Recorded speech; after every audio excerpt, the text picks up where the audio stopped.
Are we ready?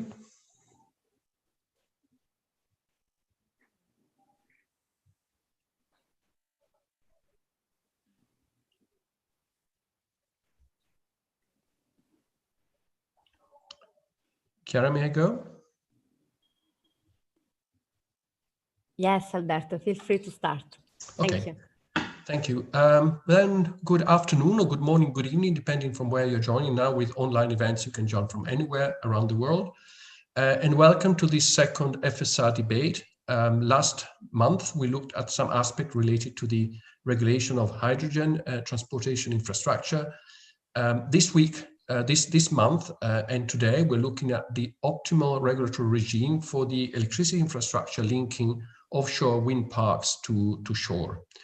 I will now give the floor to Lee Hanscher, my colleagues at the Florence School of Regulation, to provide an introduction to the topic of today.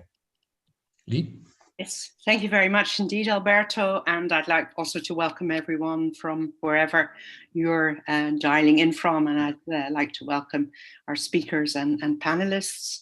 So my job today is just to give a quick introduction to the debate. What we know is, of course, that the offshore renewable strategy is a very central pillar in the Green Deal. So the aims, the objectives, the ambitions are big. We're supposed to get from, I think the current production is around 22 gigawatts up to 250 by 2050. So that is a massive increase. We are currently very much focused on near-shore wind parks, but the ambitions will take us further into the ocean and look at parks that are perhaps more easily classified as islands between different countries. And I think it's this shifting scenario, the upscaling of wind farms, positioning them maybe not so close to the shore as at present, that prompts some of the questions that we want to look at today. So to what extent indeed is near shore important in how we define this infrastructure? When does it become an interconnector? And do we have to, how many member states do we need on board in order to redefine a line connecting a wind farm to a shore to become something else? And of course, having said that, I'm very much aware that I'm dealing in concepts that we already know from the current regulatory framework. We also have, of course, in the preamble to the new energy regulation, to the electricity regulation in the clean energy package, the concept of a hybrid asset. And we're not quite clear what that means. It's sort of put there as something to be thought about, I think, and given structure as we go forward. So what is driving then this debate on offshore infrastructure? I think that's also something we have to address. Do we want clearer definitions because it makes regulatory lives easier?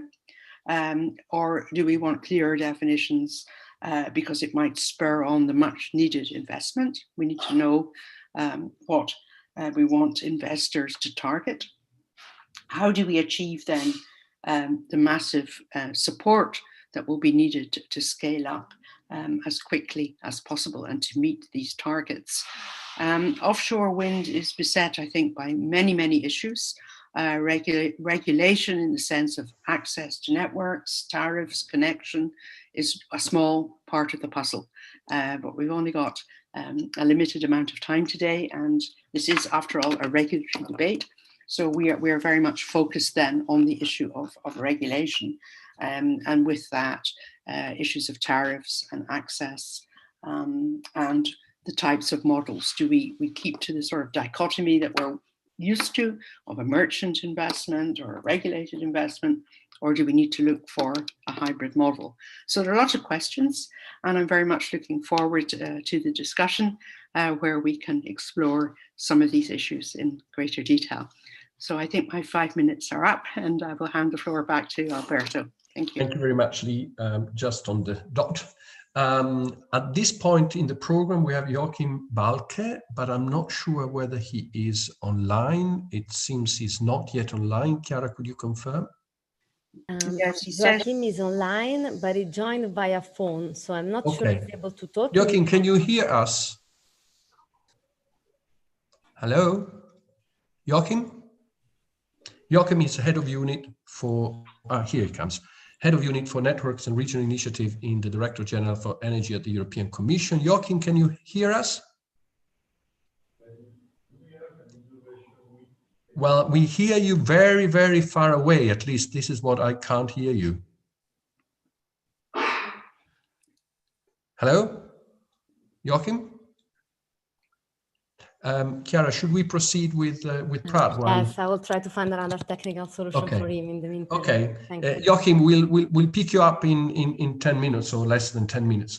So maybe we just move on, and my colleague Pradyama Bhagwat from the Florence School of Regulation will now provide a presentation on the regulatory principles for the meshed on offshore grids.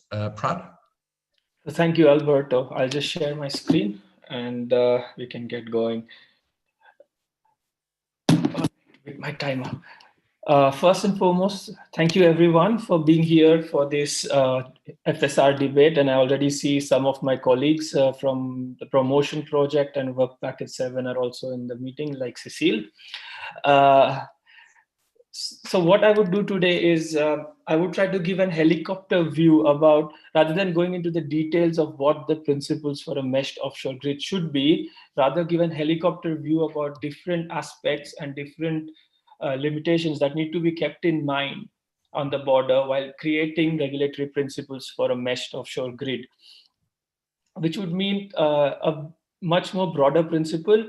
Of course, I'm deriving this from the work that has gone in work package 7 of the Promotion Horizon 2020 project, of which the Florence School of Regulation was a part. And the documents and links and references to that are at the end of this presentation, so you can look at it. So I have digressed a bit from what is there in that to add to my views on this topic, but it's more or less inspired by the work that we did over the last 4 years with all our colleagues. So to understand regulatory principles, we need to look at it from 3 perspectives, and they go literally hand in hand. The first being planning before the grid is built, the investment part while the grid is being built, and finally the operational aspects, which is when the grid is ready and it starts to function.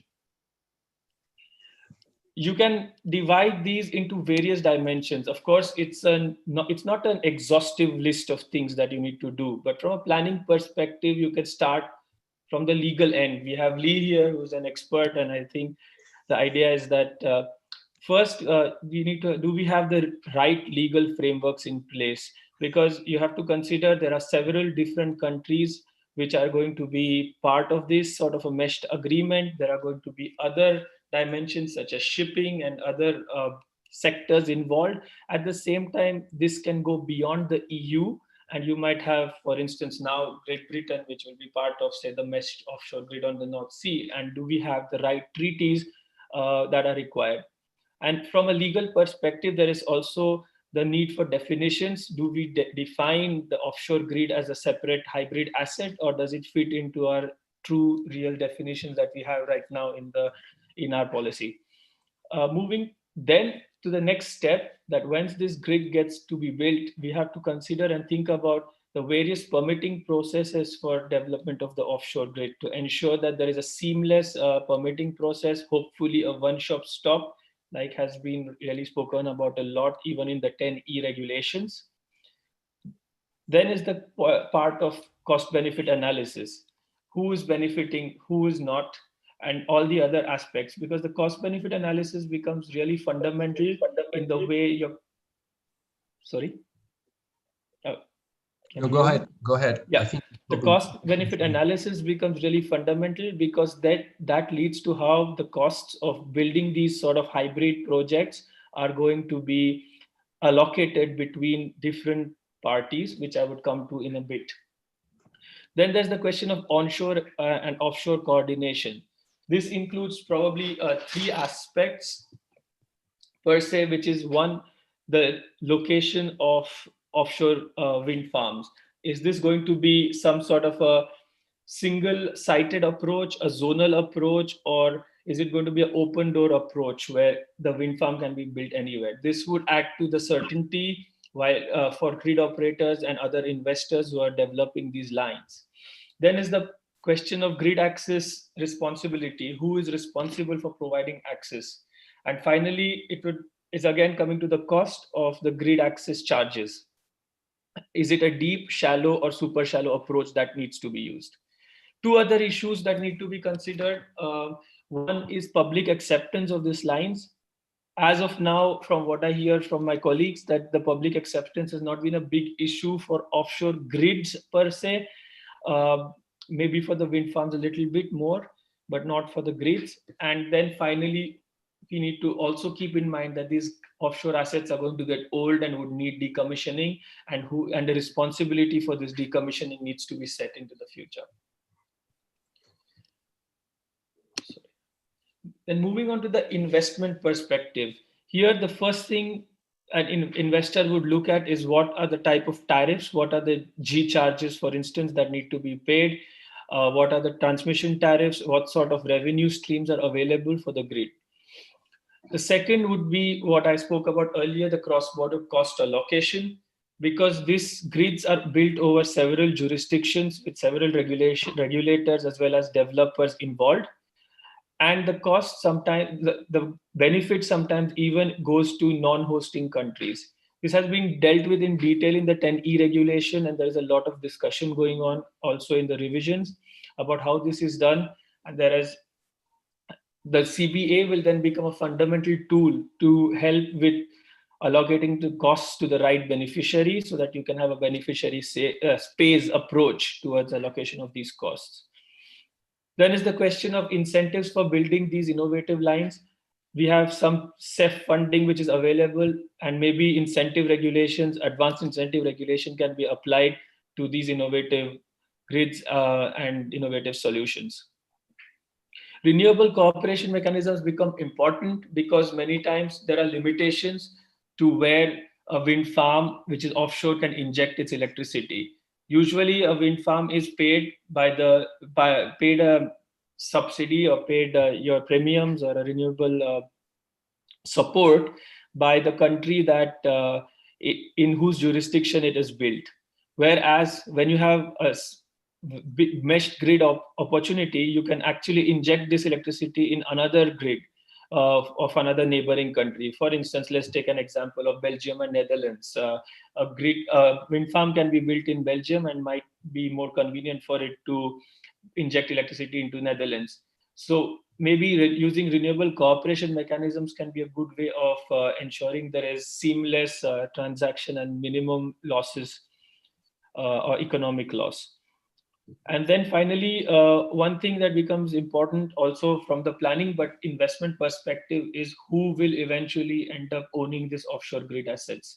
Would it be something like an OFTO, which the UK is using? Would it be the incumbent transmission system operators, or it would be a completely different model? And finally, coming to the operations perspective, there are, in the operations perspective, some parts such as the flows and the grid constraint management is something that would be extremely crucial from from the point of running the system. But then you also have issues such as at a more institutional level, or such as bidding zone configurations. Do you have a single large bidding zone on top of the North Sea? Do you go back down right to the locational marginal pricing sort of an approach, or smaller bidding zones, or there can be various different configurations that are required. It's something of an open question. I think we are in a debate, so something that might even be touched upon by other experts who are available today. And finally, balancing mechanisms. Balancing mechanisms indirectly impact grid operations because these would deal with whether an offshore wind farm is a balanced responsible party, a balanced service provider, and how efficiently the balancing markets work. So these are the three views. I have tried to create some food for thought for our expert panelists, as well as all of you when you ask your questions. If you want to dive deeper into more insights on the MOG and read also work that has been done by our colleagues, please take a look at these documents that are freely available online. The legal part done by Groningen University. We did the economic part at FSR. DWG did the financial dimensions. And if you really want to take a short look, we have the work packet 7 final report, which just details everything in a more concise way. Thank you very much. This is my email and my social media details in case you want to get in touch and know more about the work that we did on offshore grid and regulation at Florence School of Regulation. Thank you. Thank you, Prat. Thanks a lot. Thank you for this presentation, setting out some of the principles, regulatory and other principles for offshore wind development. Joachim, can you hear us now? Yes, I can hear you very well. Can you hear me too? Yes, now we can hear you. Thank you very much for joining us. I'm sorry we could not take your presentation beforehand, but I trust that all the technical issues have now been solved. So thanks a lot for joining us. I already presented you. So I think you can, we are now very much looking forward to hear from you where you are with the offshore strategy. Thanks very much, Alberto, and apologies again from my side that I'm still having problem with Zoom after 9 months of home office. So I hope to sort it out by the time that we can go back to the office. I try to be fairly short on the strategy because you've already started to delve a little bit more in detail into the issues that this webinar is about. And I'll zoom out again a tiny little bit, but again, I'll try to keep it short. So I think Lee already set the general context in which the offshore strategy is coming forward. And you all know it full well.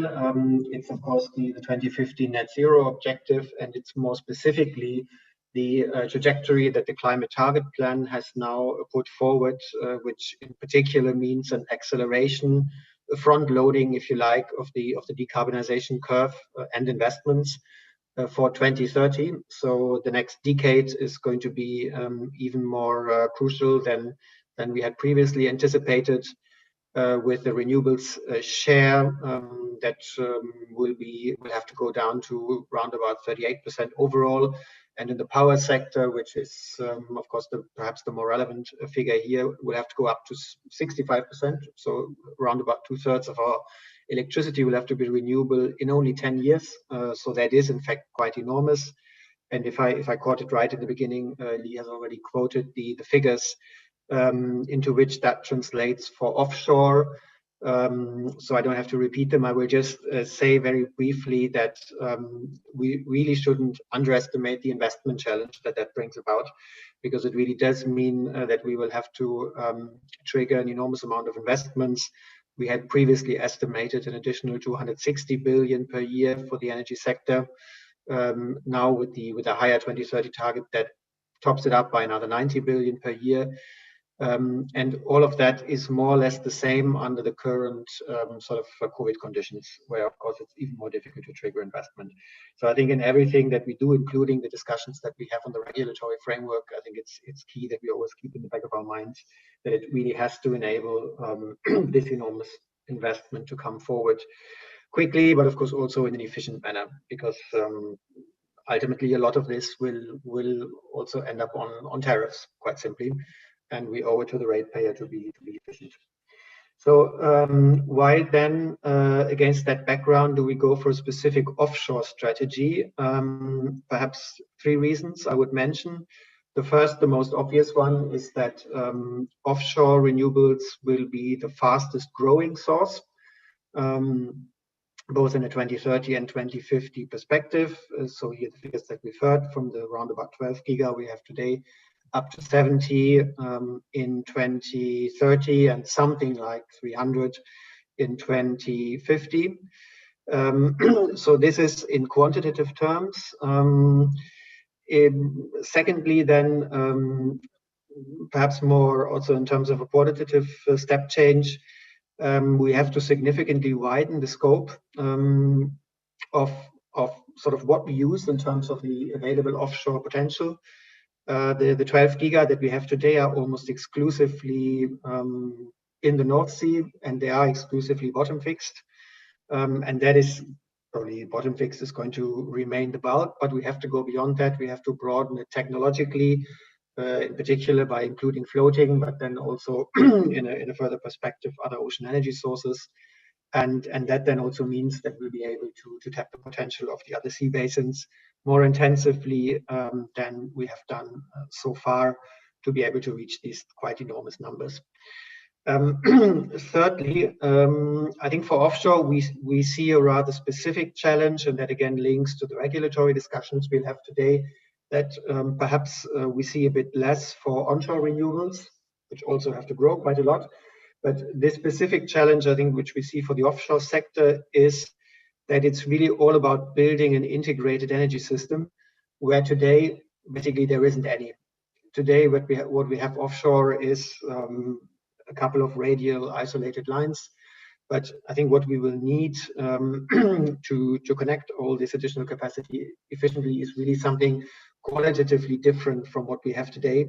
And that challenge is really unique from and is quite different to the situation that we face onshore, where basically we have integrated power and energy systems, which we need to adapt in a much more gradual manner. So I think these are the main reasons why we think it is justified to go specifically for an offshore strategy. It will require, in particular, a look at system planning, which is, let's say, further developed from what we have today, because it will have to be first much more cross-border than what we have today. It will secondly have to be much more longer term than the kind of planning that we have today when we look at the maritime spatial planning. And it will have to integrate much more closely between the sectors. Excuse me. It will have to, we will basically have to bridge the gap between what is happening today in terms of maritime spatial planning on the one hand and grid planning on the other hand, which remain for the moment insufficiently integrated. So I think on these three dimensions, we think that we do need effectively to come to a more sort of better planned and more integrated system. In terms of the objectives that we want to achieve with the offshore strategy, they're perhaps on two different levels. On the one hand, indeed, there is the technological level that I mentioned. So I think we do need to push certain technologies over the threshold to be commercially available, which is not currently the case. And then on the other hand, for those technologies which are already fully available, like bottom fixed offshore wind, there is the upscaling challenge, and on the other hand, the challenge to integrate them in the system in a cost-effective manner. Now, what does that mean then lastly for, let's say, the system planning, but also the regulatory elements that you're going to look into today? And here I had noted a couple of points and questions, and I realized that they coincide rather completely with the previous presentation that we've seen. So I think if we accept that the starting point is, and I think we can accept that by now, that we will need more of a meshed grid in an offshore context, because it's A, more cost effective, and B, it reduces the environmental impact, in particular if you look at the number of landing points. So if we accept that as the starting point for the analysis, then I think the key question that needs to be answered is, what does that trigger in terms of needs for, let's say, approximating or ultimately perhaps even harmonizing additional elements on the regulatory side? I think that is the difficult exercise that we've embarked on and to which this seminar will contribute. And I just quickly mention those points that I've noted, and you will see there indeed repeating what we've heard. So first of all, the market arrangements, I think here this is the most obvious. These are by definition, if we talk about the wholesale level, European level rules. So I think indeed here we will need a common approach. But then those issues where at present perhaps we don't have really a fully harmonized approach, not even approximated, and we need to discuss whether that is then sufficient if we want to go for the mesh grids. A, the support framework, it was mentioned, support cooperation on renewable support. Then indeed B, the connection rules that you're going to dive into more in detail, which in an offshore context are probably much more important even than in an onshore context, given we're talking about very significant part of the overall costs. And then questions about the regulatory regime, the incentive structure was mentioned. To what extent sort of do we need to also on that front a more compatible approach at least? And then lastly, to round it all up, I think the overriding question is for what costs do we then indeed need to find this kind of distribution mechanism that was also mentioned earlier on. So something like a cross-border cost allocation mechanism ultimately, which ensures that everybody who participates in the constructions of such a mesh grid can be sure that they will be rewarded, let's say, appropriately, and that costs and benefits are shared in an equitable manner. That's, I think, the questions we are faced with, and the strategy is going to, the strategy and the annex which goes along with it is going to start looking into that. There won't be answers to all those questions, obviously, otherwise we would need seminars like the one today. But let's say we're going to try and give sort of preliminary answers to some and open the debate for others. With that, I'm looking very much forward to the discussion, and I would like to thank you again, Alberto, for the invitation.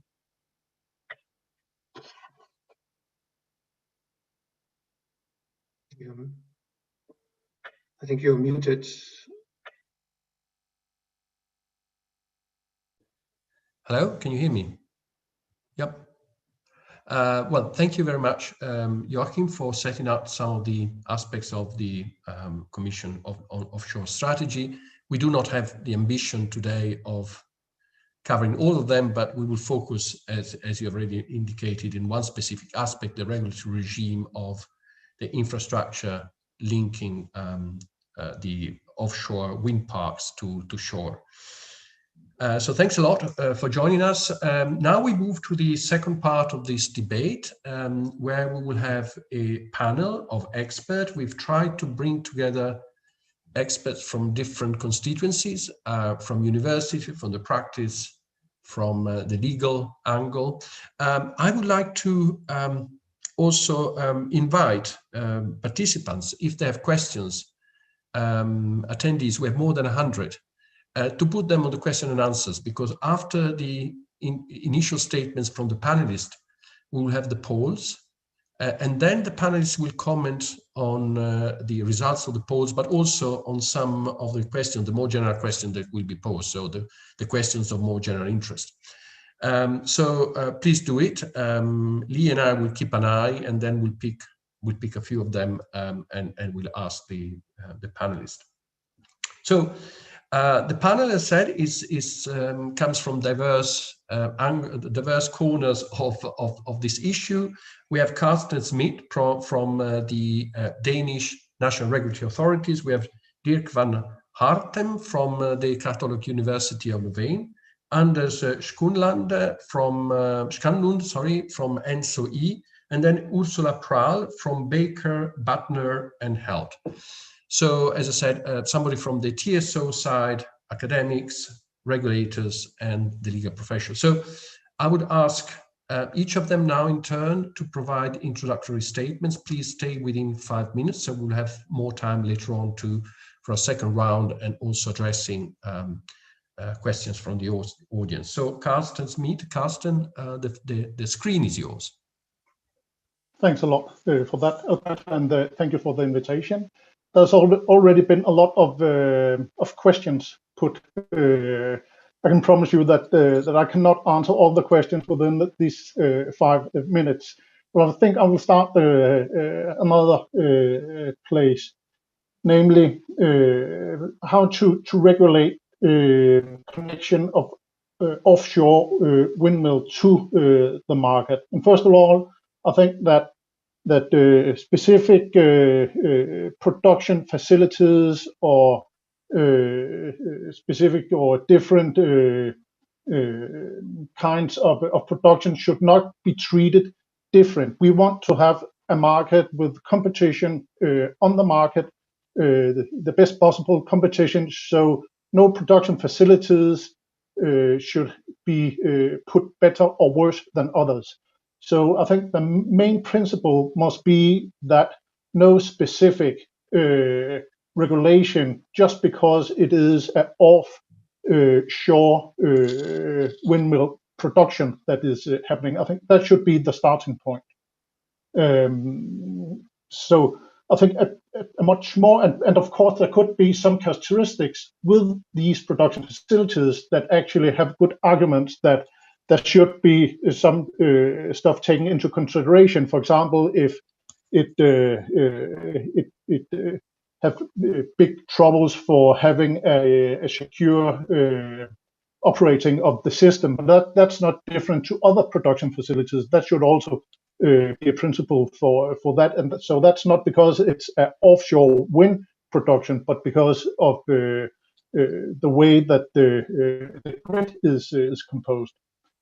So I think that one of the most interesting questions you actually also put in this seminar, I think it was the second question you put, is how to handle this issue on interconnectors or production lines. How should we look at that issue? I think that that's a good question. I think that, and maybe before trying to going a little more into that question, we should remind ourselves why we have interconnectors. Reason for having interconnectors is to have a better functioning internal market, to trade electricity, so consumers in one country can benefit from lower electricity prices from other countries. So the benefit here in the interconnectors come from the trade between countries. So it's the way the electricity market is formed today. We have a competition between countries, between markets via the interconnection, the interconnectors. So an interconnector and the benefit from interconnectors come from the benefit of trade and the benefit to the consumers in that way. The production line, it benefits to the competition in the market. So a windmill farm offshore production is part of a price zone, is part of a market where it participates in the competition and benefits with low marginal cost in that competition, in that market. So the question is, if you can answer the question, if the benefit of the trade, looking at it as an interconnector, if that is lower than the benefit of the windmill, offshore windmill park contributing to the competition in the market, then it should be looked at as a production facility line. And when you have production in offshore windmills to very, very low marginal costs, if you then define these lines as interconnectors, you risk that you squeeze out production from low-cost production facilities to the benefit of internal trade.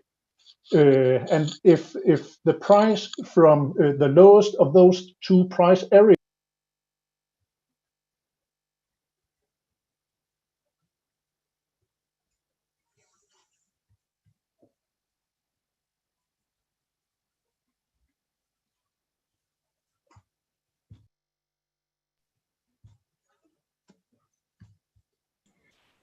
And Carsten, sorry, could you reopen your mic?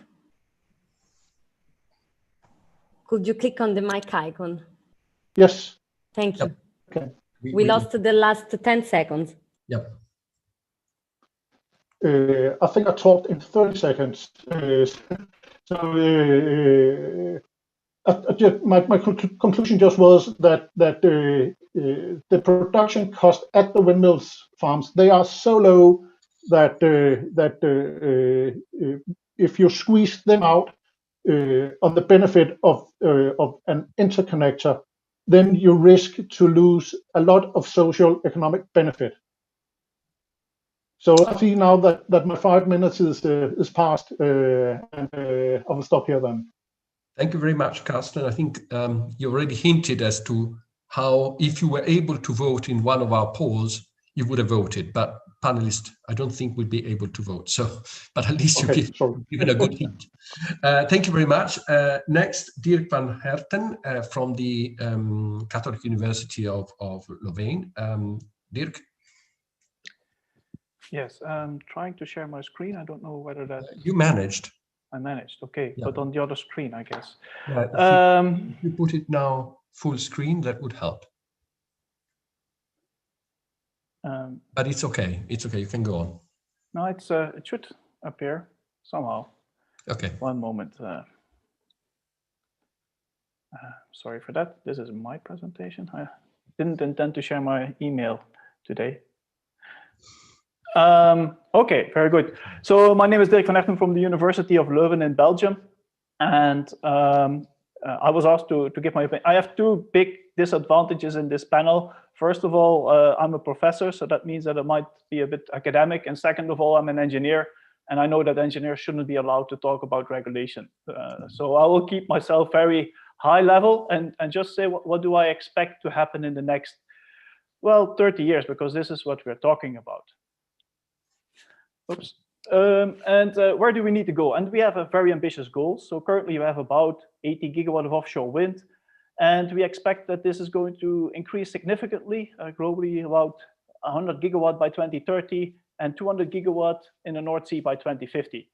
We might be off with a few gigawatt, but it's going to be rather substantial. I mean, this is a complete overhaul of the system.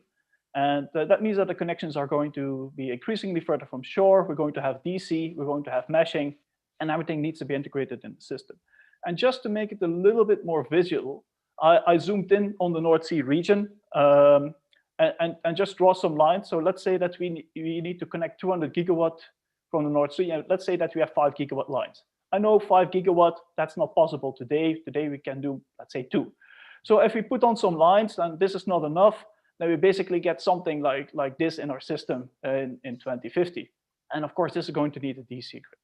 And when we're there, that is a massive overhaul. And we don't want to bring the wind power to shore. We actually need to bring them to where the load is. So we need to push the system even more and integrate the full system. So what I want to say with this is we need a complete overhaul of the system. And it is as if we did in the 60s and the 70s when we decided to connect countries. We also, before that, countries were not really interconnected. We're very, very weak links, and there was not really international trade. And only in the 60s and the 70s, when we developed nuclear, it became necessary to have a real pan-European power system. I think the change that we need to do is going to be bigger. And I think the challenge is bigger than what we had then. Okay, so now the question, what is the optimal regulatory regime to connect offshore wind infrastructure to land? Now, again, I'm an academic, so I thought, okay, what is the goal of network regulation? And for me, that is to assure that the system is developed and operated in a manner that the electricity provision is reliable, that we still have a reliable system. I don't think any solution should be less reliable as what we have today. It should be cost effective, maximum social welfare, whatever that means, but it should actually benefit the society as a whole. And it should be fair to all users and all stakeholders. With that, I mean all users throughout Europe, I guess. But that means also that we need to talk about how the users in Austria are going to be affected by this offshore grid in the North Sea, and also how much the Dutch are going to be influenced by all these beautiful overhead lines that they're going to see passing by, going all the way to Austria, and also all the stakeholders. I think that TSOs might be a big player in developing the offshore grid, but maybe they're not the only ones that are going to develop the offshore grid. So all of the stakeholders involved need to be fairly treated in that. And they should have the same cost-effective, reliable system. Now, the offshore assets, they need to be integrated with the existing and future infrastructure, both onshore and offshore. And this is going to be a gradual extension, means that we need to have sufficient space on platforms to connect other lines and all these other technical issues, which are quite important. And that means that we need to do additional investments early enough.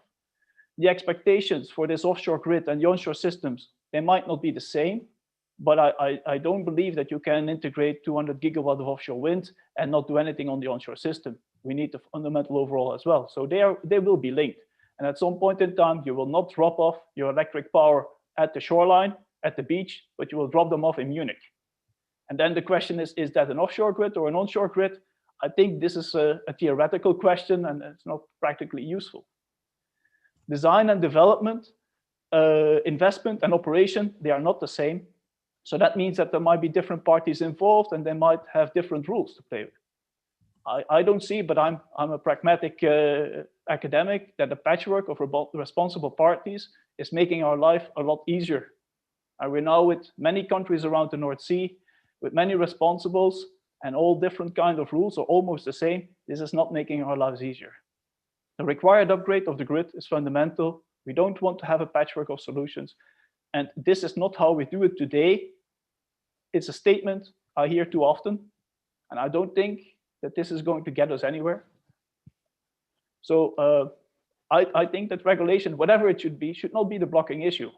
And I don't say that we want to work with a white piece of paper, but we might want to rethink on how we actually are going to do regulation on quite fundamentally.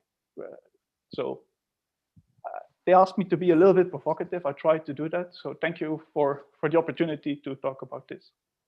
Thank you very much, Dirk, for raising some fundamental issues related to the, well, to how we are going to address the development of offshore. It seems indeed a greater transition that, or greater change that we have seen for many, many years, in fact, since probably ever. Thanks a lot for joining us. Anders Skanlund from ENSO-E. Anders, now the screen is yours for your introductory statement. 5 minutes. Anders. Thank you, Alberto. I'm trying to get it on screen here. You managed. Yep. Well done. Okay. Thank you very much. Thank you again for the opportunity to participate. I have a short presentation based on 2 position papers that we have developed in ENSO-E. The first position paper is defining alternative offshore concepts. And the second one is discussing market design and regulatory issues related to these concepts.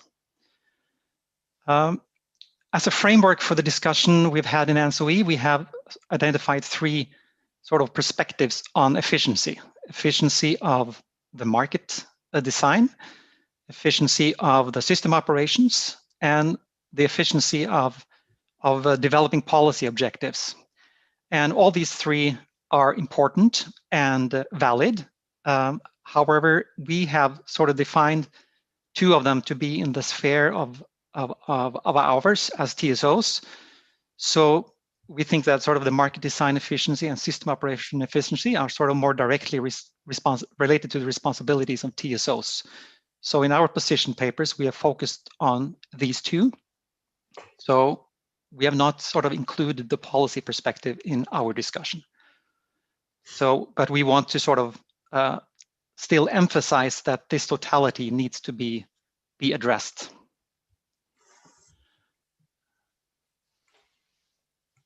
So today, there are only 2 concepts out there, and they are single-purpose concepts, and they are quite simple in their nature.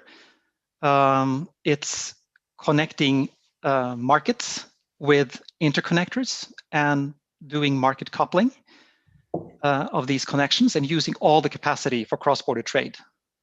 And the second one is to connect wind to the whole market and use all the capacity for the single purpose of connecting wind power to the whole market.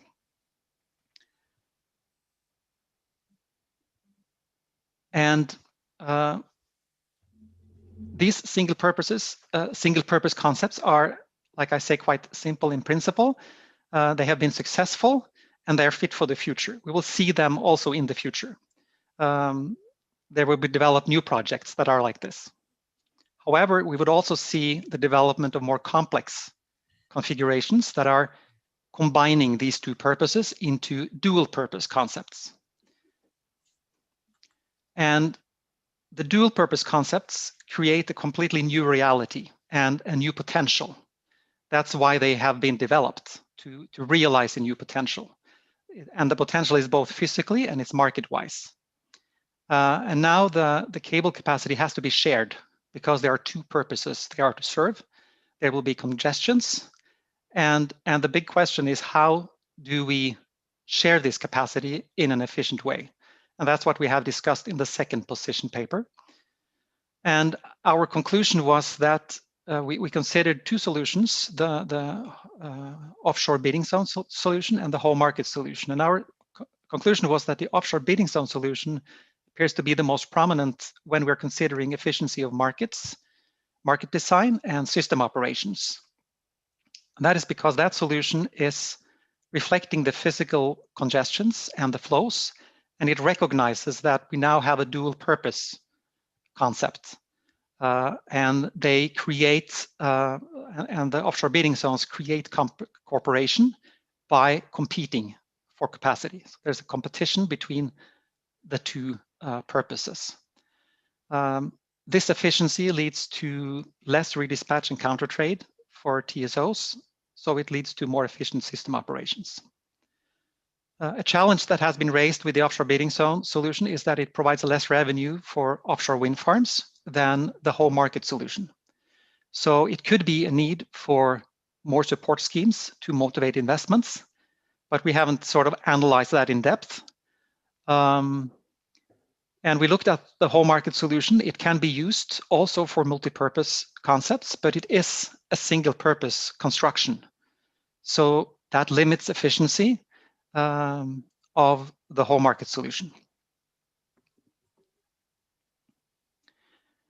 So after doing this analysis, and we have sort of concluded that we are sort of giving sort of a challenge to the policymakers, that the policymakers, they need to consider all these three perspectives very carefully and maximize the whole thing, having a holistic perspective on this.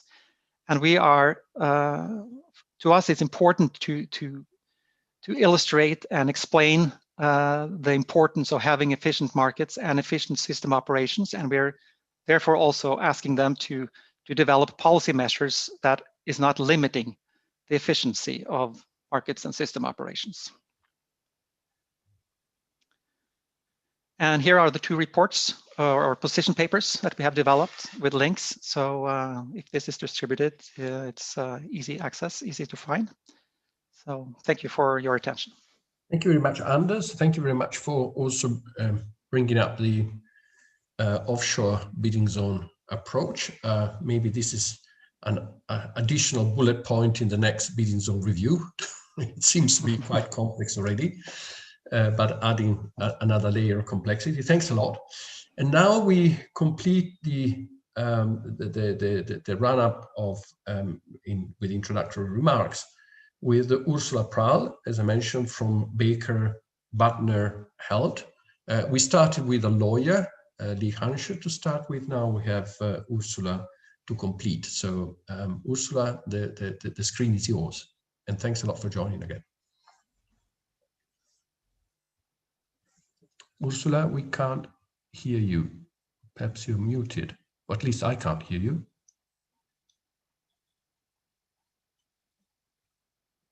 Ursula, we can't hear you, we can't see you.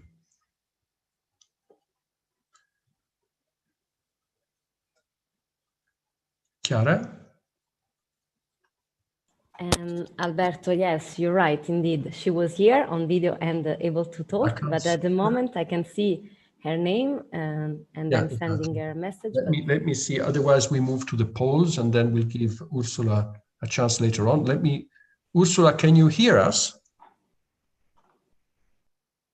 I don't think she can, right?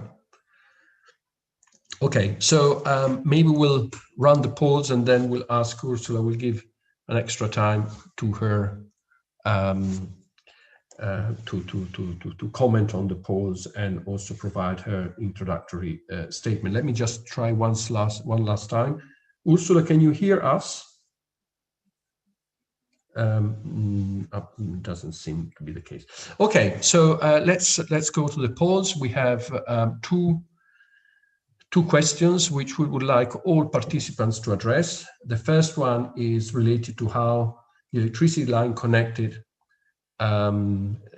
the offshore wind parks to land be considered. If you think they should be considered as a connection infrastructure, you opt for the first option. If you consider there should be a network element subject to third-party access obligation, the second option, a direct line, the third option. If you think that the treatment depends on the characteristics of the lines, and the fourth options. If you have not yet decided, then you have a fifth option. So, Chiara, can we open the voting? I think we did. Participants are voting. Excellent. Okay. And we can now share the results of the first poll. Okay, well, that's quite mixed. I think interesting. I mean, a slight majority thinks that it all depends on the way. Yes, it depends on the characteristics of the line, and then as a connection and network element subject to third-party access. So. This is actually what we were somewhat expecting, because the second question, but this is interesting for commentators later on, because I think there is what obviously did not receive a lot of favor was a direct line solution, and very few participants they haven't yet made their mind. So I think that's interesting. So Chiara, if you can go now, the second one is if indeed it depends on the characteristics. What are the characteristics which are most relevant? Is it the distance, or is it the fact that they can also act as interconnectors, or do you think there is something else which is more relevant in determining the regulatory approach, so neither of the above?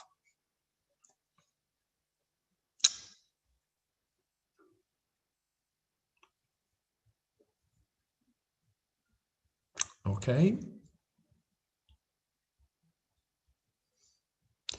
Okay, so overwhelming majority. So going back to, I think, Anders' presentation, it really depends on what the purpose of these lines. If they connect also different jurisdictions apart from connecting the wind farms to shore, then this is clearly the most relevant aspect. So thanks a lot. Thanks for all participants. We are also receiving questions, and I'm already picked up a couple of them. But first, I would like to ask the panelist, starting from Ursula, if she has reconnected or if she is connected. Ursula, can you hear us? She doesn't seem to be. Okay. I think we leave some time for her later on. Chiara, could you try in the meanwhile to see if we can reconnect Ursula, please? And of course, I'm trying that also by email. So I will now go in the opposite order. So Anders, do you want to comment, please? I mean, if you can keep to a couple of minutes, because then we can have also some more time to address some of the questions which are coming in. So Anders, if you want to go first. Yes, thank you.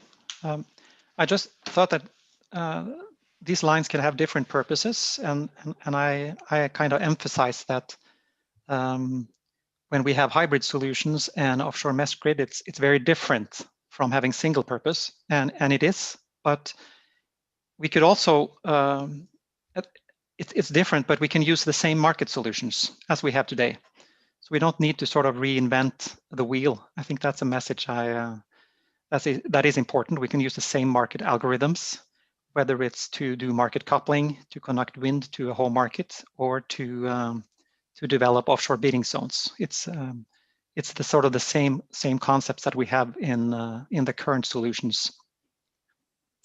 Okay, well, thank you very much.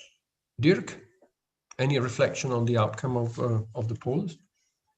Yeah, I agree with the previous statement that the complexity lies, in my opinion, not necessarily that it is located offshore, but that it is connecting different sets of rules and different regimes. And it's not the technical problem.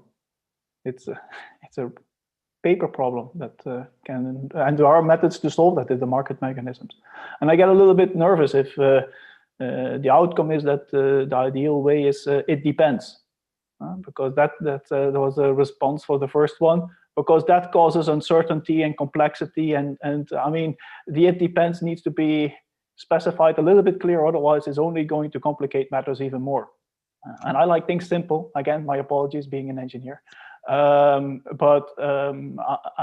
I agree that at this moment the other two options were also not perfect. So I understand the it depends, but it shouldn't in the future. Again, being overly optimistic and an engineer. Okay, but Dirk, I think what I'm taking from the reply is that it does depend on, but there is also an overwhelming majority of at least of participants who have pretty clear what it depends on, and it's basically the purpose, as you said. The purpose. Yeah, but at that point in time, the purpose becomes pretty unsure if you have a 1 gigawatt wind farm connected to a 2 gigawatt transmission cable. Okay, and I think having the renewables integrated is clearly the purpose of the wind farm, and you do some trade on top of that. So there are, of course, some nice examples that you can use where it is very clear that it is either one or the other. But once we get into Dogger Bank kind of cases, I think the difference will be very hard and then hard to make. And then, of course, you start into the I mean, we had a regulation in Belgium very shortly, which had lots of discussion because we had different rules for, let's say, under 3 megawatt wind turbines and over 3 megawatt wind turbines. And they get different kind of subsidies. Yeah, I mean, that is a stupid kind of thing. And we don't want to have that for offshore wind. We don't want to have that kind of thing. So good point. Good point. Carsten, do you have, what's your take of the polls? Well, I think it's not that surprising, the results, but I still worry about that we may phase out, even for a short moment, cheap production facility if we consider this as an interconnector. What I'm worried is how this production at the windmill will come into the market, or if it will just be stopped and not connected to the market if 70% or maybe a great part of the interconnector should be given to trade between two other bidding zones. And then just a comment on what Anders, you said just before about the offshore bidding zones. What I'm worrying about the offshore bidding zones is that bidding zones, as we understand them today, they're formed as markets where demand and supply clear. And when we start making offshore bidding zones, we probably will not have, at least right now, demand in that bidding zone. So it will be a quite specific and actually a little artificial market that we will design if we design offshore bidding zones. So I can also be a little worried about that too. Thanks. Okay, well, thank you very much. I think we've lost Ursula for a while. I think there is an emergency in the building she's in, so she may come back before the end of the of this debate. I'm sorry for that. Right. Okay. So maybe I'll pick. Sorry, Joachim. You mentioned that you would prefer not to comment on the results of the polls. Is that still your view, Joachim? We seem to have lost him as well. Joachim, are you still around? I'm trying to. Okay, no. You are unmuted now. I can hear you. Okay, good. Okay. I mean, if I have a question for you from participants, but before I pose that one, do you want to say anything on the outcome of the polls or anything else that you've heard so far? Yeah, thanks. Perhaps just briefly to indeed agree, I think, with a lot of what has been said, and in particular by Carsten and Anders. I think the key here is really one of certainty and being clear that you give a framework which gives a clear perspective and is not in doubt. And well, of course, the starting point for us here would be that clearly, I mean, the internal market rules do apply, and they do apply to interconnectors. And they do apply in a clear way, I would say.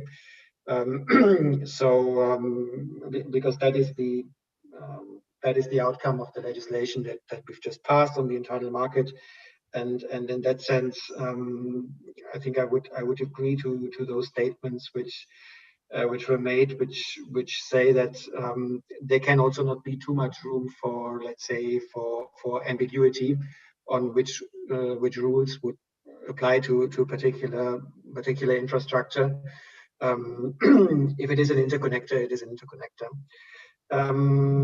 That being said, I just wanted to make one more general remark, because I like very much the introduction from Dirk to his presentation, where he said basically what we have to do now offshore is pretty much what happened in the 60s and perhaps early 70s onshore. I think that captures very well also where we think we stand. And I think the picture that he showed in the beginning is extremely graphic in showing why we need to find a solution which is more than this spaghetti bowl, as we sometimes call it. And again, I think the key for that is that now we set rules which are clear and which work not only for the next couple of wind parks, but which work in the perspective of this completely sort of different system that we will probably have in 10 or 15 years. That's what I would say at this point, without sort of commenting more specifically on the poles. Okay, thank you very much. Then I will start again, if you don't mind, with you with one very specific. Actually, I have a couple of very specific questions. I think more as a matter of process. The strategy is expected next month. Do you have also a timeline for the future legislative process when the Commission will come up with new legislation proposals? And the other one that I have is whether the conclusions that the Council conclusions, which are under preparation under the German presidency, will be reflected in the strategy. Yeah, thanks. I can briefly answer to those. So indeed, while the strategy itself is planned for middle of November, let's say the bulk of the legislative proposals, which would then, amongst other things, implement the strategy, is planned for next year. So for the middle of next year, roughly speaking, with the exception of the 10E regulation, which, as you probably know, is front-loaded and is supposed to come earlier than that, so ideally speaking, still by the end of this year. That's for the legislative process to come. And then the other question was on the interaction with the Council conclusions, indeed, which is sort of a iterative process, if you like, because the work on the Council conclusions is ongoing, and we will we've of course sort of followed it and given our input. If we then come forward with our strategy in the beginning of November, we would assume that this also still allows the deliberations in the Council to react to a certain extent to our offshore strategy and take that into account before the final conclusions are adopted by the Energy Council in December.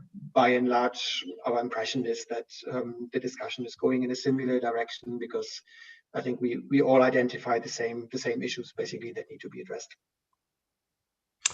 Thank you much. Thank you very much, Joachim. Thank you for sharing information on this as well. As I think Ursula is still not on, so we still have, I don't know, Lee, do you want, because I have another question for our panelists, but Lee, do you want to add something yourself?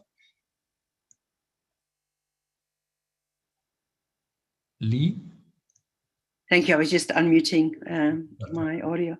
I thought the idea of whether we classify things as production or interconnection raises lots of issues. And one thing I was thinking about was, to what extent, if you classify the wind farm as production, it also has implications for security of supply. And it might well be that if that wind farm is located to one member state, or the connection goes primarily to the home market, it might be the case that if there are shortages, that home market will claim that that's their supply. And I thought, going back to the NCOE, to Anders' presentation, he mentioned that the home market concept was a single concept, if I've got that right, and it was very difficult to convert that into a dual market concept. Is that one of the considerations that would make that one concept, that single purpose concept or home market concept? Is that one of the considerations that limits how it could be transformed going forward? Have I understood that correctly? Thank you. Thank you, Lee. Right now, so there is this the issue raised by Lee. I would also like to, for the final round for our panelists, I would also like to raise another issue which was posed by one of the participants, whether this new topology of the grid for connecting offshore wind farms would tilt the balance or require revisitation of two of the concepts that have been discussed but not really been yet taken on, which is locational prices and locational pricing and sort of regional transmission system operators. Would that make any change, the fact that we need to expand beyond the national borders into no man's land, so as to speak? And would the requirement to meet the 70% target of the clean energy package push us in any of these directions? So again, maybe this time I think we go the other way, the right way around, or the first way around. So Carsten, do you want to comment on what Lee raised and also the aspects which I reported from the question? Ooh, that is difficult questions, Alberto, and no time to think about it. That's a tough one. You want to go last? So, you want to go last? You want to? No, that's okay. That's okay. But I think that at least for a start, one could think about. I would prefer thinking about this as production facilities in the existing markets. I know, of course, this can change, and I think that that one of the pictures that I think it was Dirk that showed that, where there was a huge production, for example, in the North Sea of wind power, will that tip a balance? So most of the production will take part, for example, in the North Sea, and would that have a consequence for the whole design of the market today? And that I think it could be, because if you have the majority of the production in a single place that is split between, for example, regional centers, of course it should mean that you should rethink if that is a good way to handle it. So of course changes and at least significant changes in the market can mean that we should rethink how to regulate the market. Okay, Carsten, thank you very much. Dirk, any reflection on this? First, on the comment made by Lee on security of supply, and I think security of supply is one of the things that needs rethinking, because I'm not so worried about the cases when the wind power is there and the countries don't want to share it but their neighbors. But if you have a massive amount of wind power connected to what is then your system and it's not there, that might be actually equally important. And you hope that your neighboring countries who don't have the luxury of having gigawatts of offshore wind but make use of it would like to share some of their power at that point in time. So I think security of supply in such a system will be interesting and hard to. It will be system of security of supply at a system level and at a nodal level, and at a country level. I don't think that will be as relevant as it is today. Just to push some, if I haven't made any controversial statements, that would be one of them. And then on the maybe on the regional operators, it is hard to understand what there are many ways that the future system could be designed and operated. And I see the current movement towards more efficient, or let's say more stronger regional coordination, security coordination centers, in a direction that we could see that I think that they will have a more important role. Whether they will evolve into kind of a super ISO kind of thing, or still be under the current system where they actually advise the system operators, that is to be seen. That is maybe just an organizational thing, but it doesn't really make a lot of sense to have such a massive energy system in the middle being operated by each with a small piece of it. So especially because all the HVDC converters will be controllable. You will choose where to inject power in your AC system. You can choose France, the Netherlands, Germany. So that should be coordinated. Otherwise, this is going to be, well, interesting. Okay, that were just my 2 comments on what was. Thank you very much, Dirk. I think somebody was laughing behind. I'm sure Lee will have. Anders, do you? I'm sure you have views on both issues, right? Yeah, there were several issues. I also want to just comment on what Karsten mentioned, that whether we could have offshore bidding zones when there is only generation in the zone. And in principle, it's a surplus area as any other surplus area. So that's really not the challenge. The challenge is to find a price for that area that really reflects the true value of that generation. And with an offshore bidding zone solution, the generation offshore will typically be part of the exporting zone. So it will have the price of the exporting area because it's by nature a surplus area. So that's what's happening when we have offshore bidding zones. And then also, I think it was Lee raised the issue also of the home market being a single purpose solution and the challenge related to that. What happens in the home market solution is that even though you have an interconnector or a mesh network, or you have a hybrid solution, there is capacity allocated to deliver wind power to the whole market. And the whole idea of building hybrid solutions and an offshore grid is that you should be able to exploit to trade across markets and deliver wind to other markets, and also to integrate other sectors like electrifying offshore oil and gas industry, or develop hydrogen, or develop new power sources like offshore solar or tidal or waves or whatever. So when all these wind farms are going to have sort of channels towards their home market, it creates an efficiency in developing all these other things. You're providing something that maybe it is a benefit to the offshore wind farms, but it is at the cost of others. Yeah, and the issue of coordination, it is of course a huge challenge and very important that system operations is tightly coordinated. Yeah, I think I kind of touched on that in my presentation as well. So I don't think I have further comments to that. But do you think, just to be a bit more provocative, do you think this will be the last drop that will tilt towards having independent regional system operators, going beyond the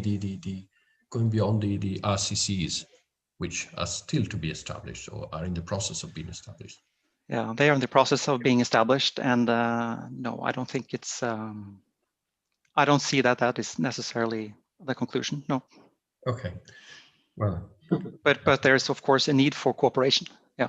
it's a need for cooperation. But I mean, we have borders onshore, and we are cooperating well across these borders, and we have borders offshore already, and interconnectors and all these things. So, but of course, when you have a mesh network, that's a while into the future. So we still have some time to develop good solutions. Carsten, do you have any view on this?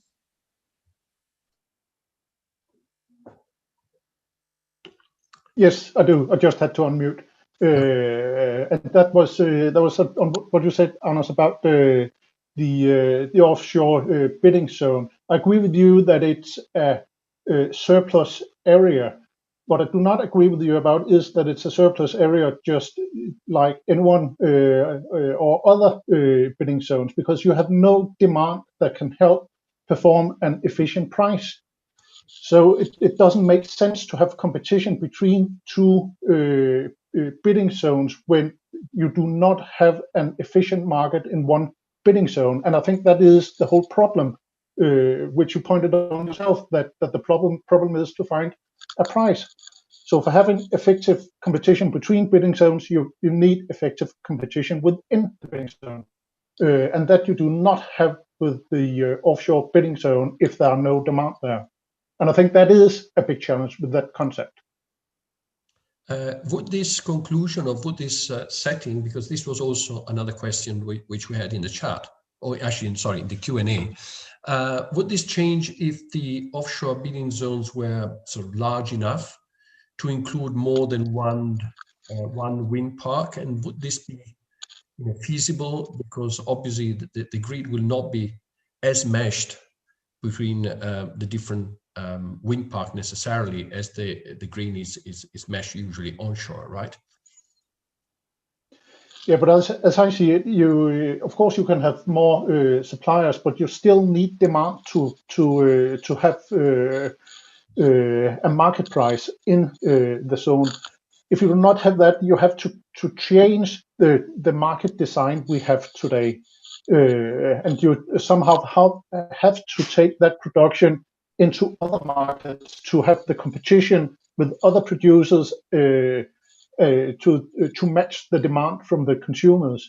So as I see it, it's quite simple. You need demand and supply, and supply and competition with other suppliers to perform a efficient market price. And you also need to have different buyers, different demands in the market. So the next question, of course, could be, what if you have demand from power to X in close to windmills offshore? Then you also need to have sufficient customers or demand in the market to perform a efficient price. Okay, thank you very much. Could I just have a short comment? Yep. Yeah, I guess we just disagree on this. I mean, if you have a zone offshore where you just have a lot of wind and you add one consumer in there, that doesn't really change anything. You still the price will be set outside of that bidding zone, and that surplus area will have a price defined by other zones. So it's a competition between zones. You don't need to have consumers in the zone in order to find an efficient pricing. Yeah, and maybe if I go back 4 lives back in my life, when the market was initially designed in Italy, there were a number of power stations which needed to be limited within the market framework, and therefore they themselves represented virtual virtual market zones. So maybe this is an experience to be looked into, how to deal with zones which, as I agree with Carsten, there is an extra challenge of having a zone without demand, but maybe there is some experience there.